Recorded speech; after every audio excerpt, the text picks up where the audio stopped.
Сәлем достар, сіздермен бүгін фаршированный перецтан сорпа жасау әдісімен бөлісемін. Менің каналыма тіркеліп кетіңіздер, және де лайк басуды ұмытпаңыздар. Алдымен күрішімізді осылай жақсылап 2-3 рет жуып аламыз. Келесі болгар перецтерін алып, жуып шығамыз. Достар, менің екінші каналыма да тіркеліп кетуіңізді сұраймын. Ол каналда осы рецепттерді орыс тілінде көре аласыздар. Осы видеоның астында описанияда ссылкасын тастап кетемін. Тіркеліп кетсеңіздер, өте қуанышты боламын. Рахмет. Енді осы перецтарымыздың бас жағын кесіп алып тастап, ішіндегі тұқымдарынан тазалап, жуып шығамыз.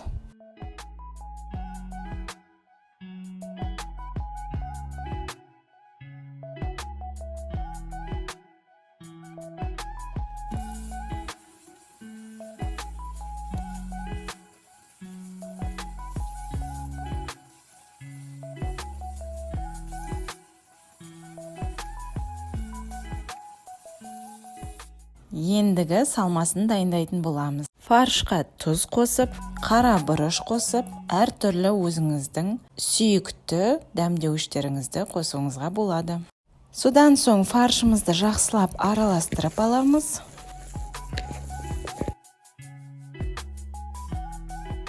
Ең басты ингредиентіміз күрішті фаршымызға қосып араластырамыз.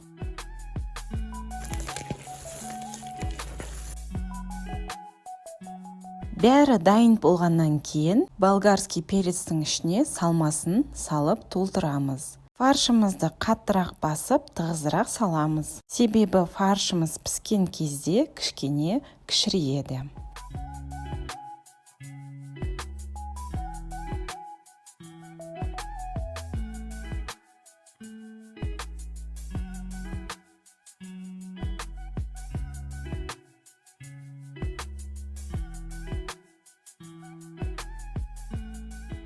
Перец бітіп қалған жағдайда, қалған фарштан осындай әдемі кішкене фрикаделькелер жасауға болады.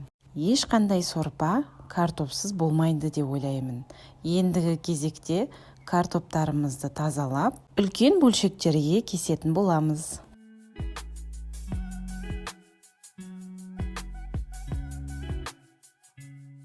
Енді орысша айтқанда зажарка дайындайтын боламыз. Ол үшін жуамызды осылай кесіп аламыз, және сәбізді теркадан өткіземіз.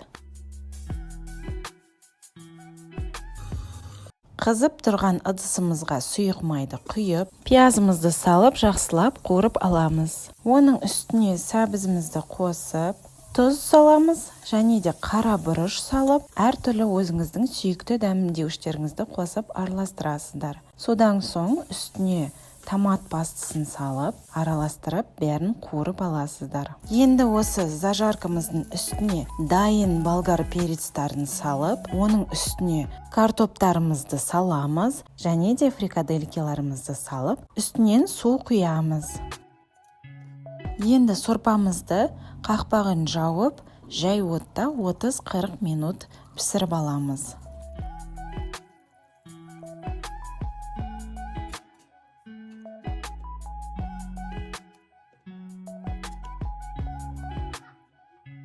Пісірер алдында сорпамыздың дәмін тексеріп, қажет болса тұз қосамыз.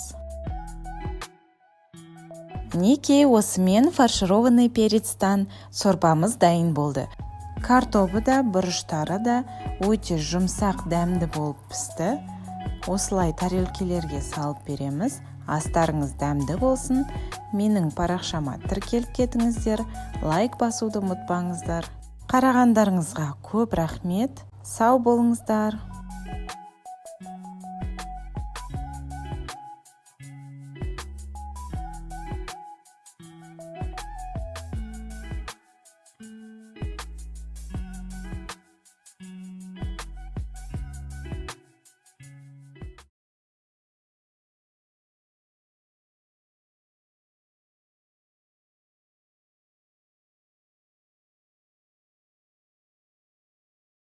Вот и приготовился суп из фаршированного перца.